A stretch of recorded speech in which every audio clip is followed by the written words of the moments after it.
Hello everybody and welcome to episode 2. First of all, thank you all very much for your comments and reactions to episode 1. Obviously we embarked on this hoping to inform you guys and keep you guys up to speed with all the things caravan and camping, and the response has been tremendous. So welcome to all our new subscribers tuning in to us, and we look forward to bringing you more and more value through these episodes. Episode 2, what we're going to do today is we're going to go down and see Andrew from Cruisemaster. They're the Australian manufacturers of high-end suspension and hitch products. So we're going to get a tour around their facility. We're going to also show you some of our Great Annexe products in use at the Cotton Tree Caravan Park over the Christmas break. Hopeful that you can get some ideas on how to use some products and maybe add to your setup. We're going to answer some questions, show you a few tips.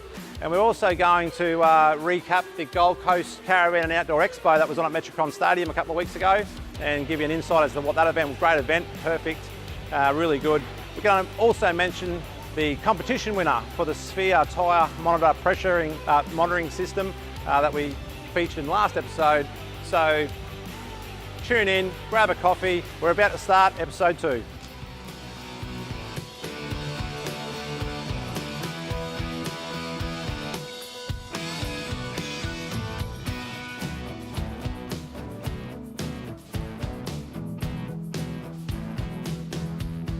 So for some of you, Cruisemaster is already a well-known brand in your world. They may have fitted your DO35 hitch on the front of the caravan. They may have fitted their suspension products underneath your caravan. But for those of you who don't know, Cruisemaster are a long-established business manufacturing high-quality components in Australia. And we decided to go down, visit the team, and get them to show us exactly what they do. Have a look. Well, today's the day, everybody. I'm so excited. We're going to head over to our friends at Cruisemaster. So let's go.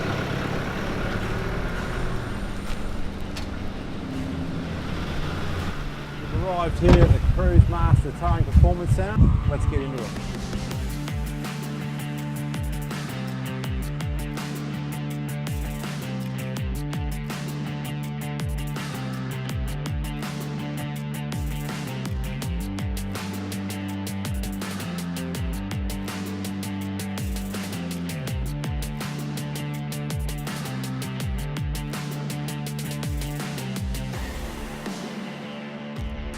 These guys are our local Australian-made manufacturer of all your different componentry and hitches, suspension. These guys build the quality top-end stuff which doesn't let you down when you're out there using it. And Andrew's very kindly offered to take us for a tour around his facility to check out all the wonderful work they do here. So, want to go check it out? Yeah, let's go. Let's go. So this is the main factory where we make the suspensions and the couplings. We've got about 45 staff through the 3 buildings here. You're making your suspension products, you're making your braking products, so yeah. Could you give us an idea of how you do that? Yeah, so we use Australian steel in our suspension arms. It either comes in pre-cut from the laser guys, or we cut it on the CNC saw over there. Then we do lots of different things too. So we welded stub axles, we've got 3 robots up the back we're going to have a look at, which brings all the parts together. Yes. Then we do some final welding with some manual guys. All things come together, so poly bushes from Australia and spindles and brakes and all that type of stuff come together, give us a final suspension product. And we do a lot of goods inwards inspections to make sure our products are top quality coming in the door, so that the final thing is the best we can make. In fact, these guys do some rigorous testing on the products. Exactly. It takes a couple of years to develop a product, and we have to beat the hell out of it, so doesn't let the customers down when they're on your holiday. Yeah, so. Doesn't let you down while you're travelling, so great news. Let's take a look around. Yeah, so Kevin over here is drilling brake drums for us. So these are cast in South Australia, and we bring them in blank. We machine the stud packers. So they generally cruise at 6, cruise at 5, but we can also do Dodge and that type of stuff as well. As far as brakes are concerned, they come over here and we stud them ourselves. So lots of different studs depending on what vehicle it is and length of studs and all that type of stuff. We fit our own bearings, obviously. They're all Japanese bearings, high quality gear, and we grease here as well. Perfect. We force the grease in with pneumatics, Okay. so that it fully fills the cavity full of grease, and you can guarantee your bearings are good. Oh, great, yeah, So, they're very important. these robots mainly weld our suspension arms together. So you can see with these ones, these are all laser cut and formed, so they match together with the other part really accurately. So that's a finished stub axle come out of the machine. You can see how fine that machining is on there. These are they're all laser etched, and they go out with the suspensions. So you know what you've got, you know the rating. We can track it if you ever need a spare parts. We can track it based off that and know exactly what was fitted to the van. Doing over 1,000 CO35s a month. Final quality check, so they'll run through, put a toe pin in all of them, make sure everything fits, the locking mechanism all works. You can see all the bolts have been locked down, so we have pneumatic torque set tools just to put all the bolts in and make sure they're torqued up properly. And we mark them all to show they've been torqued up, so we know when they leave they're spot on. Well, mate, from what I've seen today, you guys are setting a pretty high standard here in the manufacture of these type of goods. You should be congratulated and well done, great job. If you want to know more about Cruisemaster products, get to their website, cruisemaster.com.au, check out their full range. If you're in the market for a new caravan, especially in the off-road sector, you know, I'll be talking to your manufacturer about getting their gear on there because you want that peace of mind. Andrew, thanks very much for having us. No problem, anytime. We look forward to seeing more out of Cruisemaster as the years go on. Thank you. Fantastic facility, and it's great to see a good Australian company still manufacturing high quality products in Australia, and it's good to see that the top end caravan manufacturers are also using these top end products, so well done to Cruisemaster.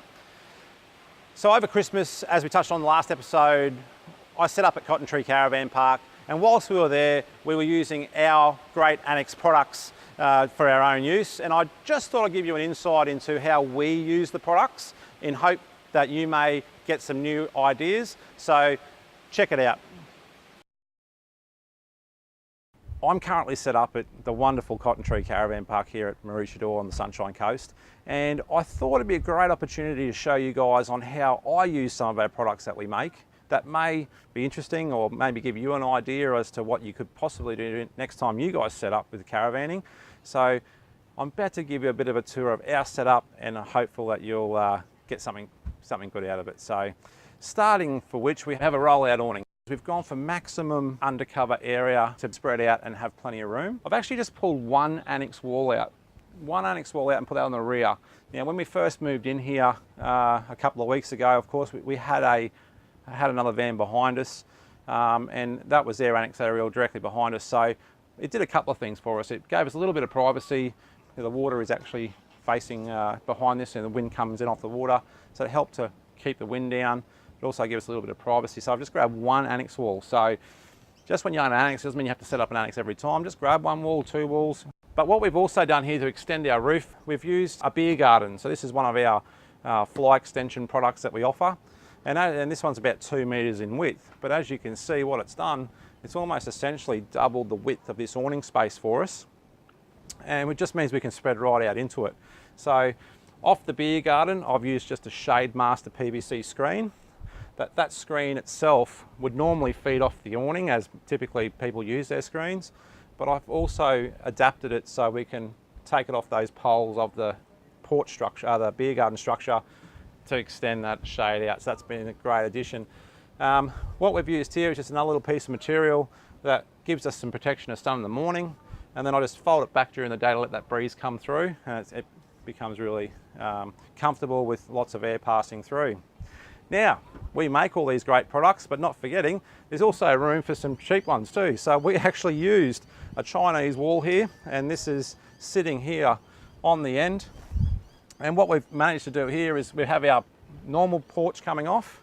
So I've used the structure of this porch and the structure of the beer garden, and just by fluke actually, the sizing was really much the same.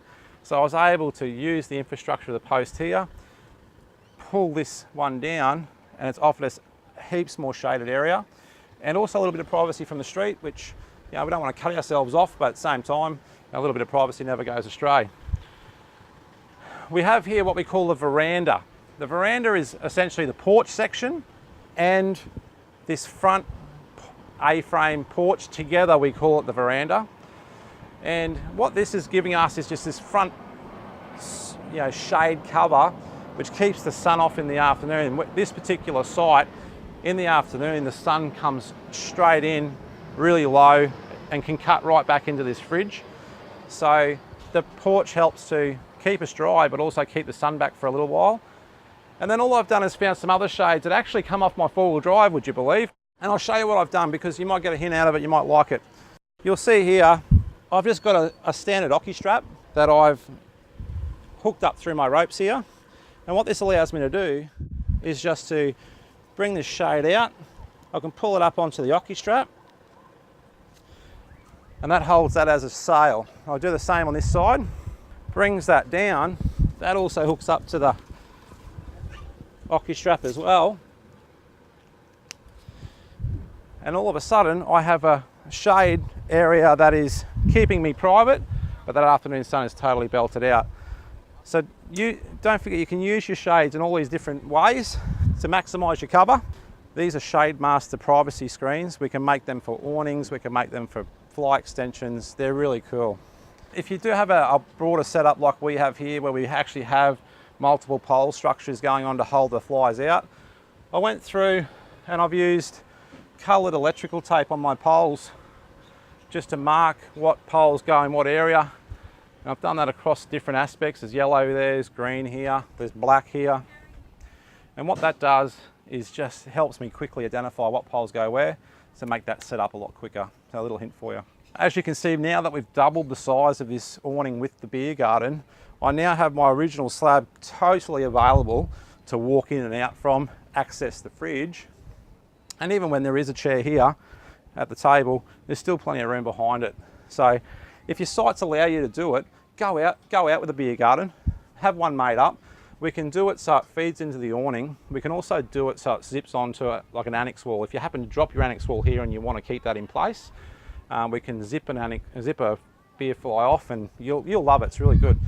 But that's just a bit of our setup here at Cotton Tree 2019, and I thought you'd be interested to see what we do. Might give you some ideas. Thanks for listening. We'll see you next time. This episode's tips all around rolling up your awning and getting it to roll away properly each time. What you need to know is that these awnings have massive springs sitting inside this roller drum on both ends that are evenly tensioned.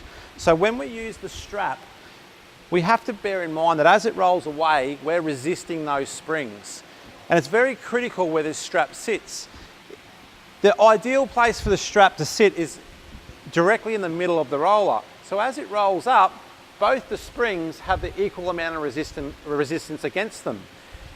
A lot of the time I see people bringing the strap down this end, conveniently flicking the switch and rolling that away.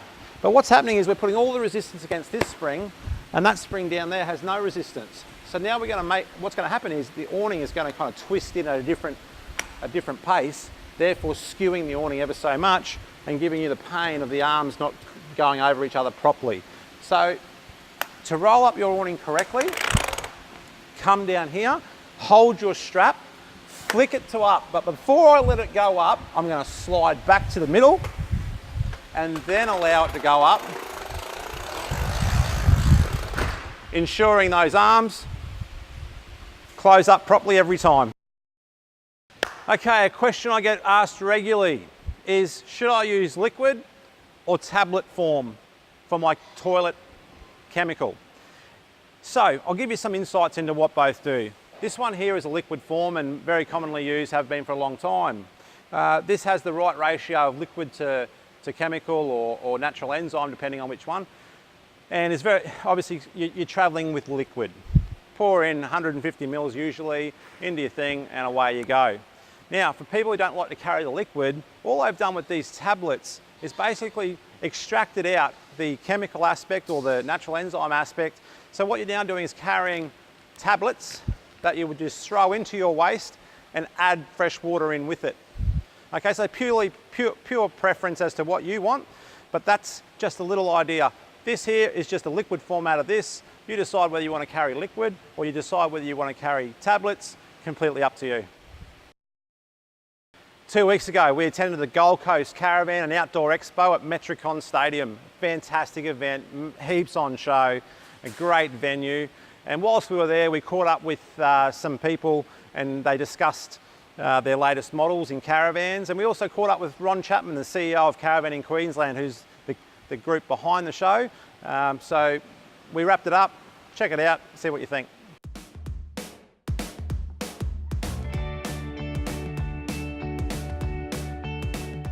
We're joined now by Ron Chapman, CEO of Caravanning Queensland, the organisation behind this great event. And Ron, how's it going? Well, it's going fantastically well. We've got record crowds. We've got so many new products and new models here this year that we can't even believe it ourselves. It's been a great year for the release of new things. Yes. People want to come along and see them and purchase them, of course. And we've achieved what we really wanted to achieve. Yeah. The market for the families is the one that's growing fastest. Yes. And that's evident with the amount of prams walking around. Oh, absolutely, yeah. There's Pram Alley. We've been blessed with the fact that it has been refurbed in a large way and extended because of the Commonwealth Games, and now we've got a facility that is second to none. The exhibitors and the people displaying these products are subject to our compliance checks. Absolutely. And we want to make sure that what the public is buying is exactly what is described. But we're taking that effort versus some others that might not be so stringent. That's right, exactly. It's the first time we've done it leading into a show. We will continue. We've got to make sure that the product we're showing the public is fit for purpose. Yes. And that's an industry-backed event, has those elements. So as consumers, get the confidence to know that these events are the serious ones, and it's the broadest range. All the brands are here. Industry shows are generally the big ones. So we've got this one on the Gold Coast happening now. There's the June Caravan Show at the RNA Showgrounds happening in, there. That's another industry-run event. There's another event coming up in August on the Sunshine Coast for the first time, industry-run event, as well as the pre-Christmas show happening in October. Those events are the true representation of the industry. They're the ones who are here doing the right thing, making sure that you as consumers are getting the correct products, and so you've got some confidence knowing that your money's going into something proper. Joined here by lovely Matt from Bush Tracker Caravans. These guys have been in the industry a long time, building high quality top end caravans, and Matt's kindly offered to take us through the latest 19-foot off-road bush tracker. In this particular one, we've gone with an island style bed, cafe dining, the kitchen on the near side, so that as you're cooking and you can be talking to the people under the annex, talking in and out, passing food through, whatever it might be. We've also built in a full-size stove, oven, grill and a washing machine into this one. Microwave as well, full height pantry, and then across the back we have a separate shower and toilet. In this one we've also got a very sophisticated electrical system, including a 300 amp hour lithium battery. We've got solar panels up on the roof, so basically this caravan is energy self-sufficient. And this brand, I know even from my younger days, were always the ones that were the top end quality. But let's have a look at this one. It's the 17-foot Yes, Quinn. Quinn. Here we are. Nice big double bed. Yes. Like you actually really sink back into that, don't you? Yeah. But this is a 17-footer that has everything that two people need. Yeah. Bench space, even for a small event. Look at this room. You've got total cover here, sink, massive window looking out onto the awning. That also opens that window so you can pass through the food. I think this will be enjoyed by many. So thank you, Kath. Love the van. I mean, this is a trend happening a lot now. Yep. Whereas we're taking the cooking from outside, from inside to outside. The wife and kids possibly, or the wife over here relaxing while us gentlemen, no doubt, are slaving away over the stove, aren't we, Pete? That's what happens, isn't it, mate? That's what happens in my place, I know that. Definitely. Gee, this really delivers everything you need. It does indeed. You know, mum, dad and the two kids are certainly catered for here. Correct. And this will bring about plenty of good memories for lots of families. Your next adventure awaits you right here, right now. Early June, Brisbane Caravan and Camping Show in at the RNA Showgrounds. Be sure to check that one out. Ron, fantastic event. Congratulations. Yep. Absolutely love it. Thanks for joining us. Thank you. And we'll see you again shortly. Now, there's another event coming up, which is called Sunny Days for Jason. The dates have just been released for that. Sunny Days for Jason is a charity concert event that happens in Kenilworth every year, and the event is all about raising money for families in the community that are in need. And by attending, it's very economical. We'll have some details to you shortly on costings, but there is a ton of space at the Kenilworth Showgrounds for you to bring your caravan, bring your family, bring your friends, purchase either a week or a weekend pass, and come along. There's some really great talent that is there for us to enjoy amongst the scenic view of Kenilworth. So Sunny Days for Jason, this is more a date claimer. There'll be more information to come, but claim the 13th to 14th of September of this year, Kenilworth Showground, Sunny Days for Jason. Put it in your diary. I'll give you more information in coming episodes. Okay, now it's time to announce the winner of our tyre pressure monitoring system. And this was in our last episode, our first one, of course. And your only requirement was just to subscribe into our channels, and you're in the draw. If you happen to purchase them as well, you've got an extra entry. So thank you for all the people who purchased these. I'm sure you're happy with them. But for now, we have a winner for this, and it's a big congratulations to Stephen Slater. Stephen Slater, you subscribe to us, and you are now the winner and a proud owner of some tyre pressure monitoring system. So we'll be in touch, and of course you can get in touch with us as well. So congratulations, Stephen Slater. You are now the proud owner of these. So there you go, episode 2, all done and dusted. Thank you again for tuning in. It's great to have your company, and just remember to subscribe into our channels. We've got a YouTube channel, Facebook pages, and the website, of course. And on the website, when you subscribe, there's a free RV warehouse care and maintenance ebook that you'll get for free just for signing up. Just your name and email, so there's nothing too intrusive. So go get to the front page of the website to get a hold of that ebook. And don't forget to tag into the YouTube and Facebook channels, because that's where the video largely lands.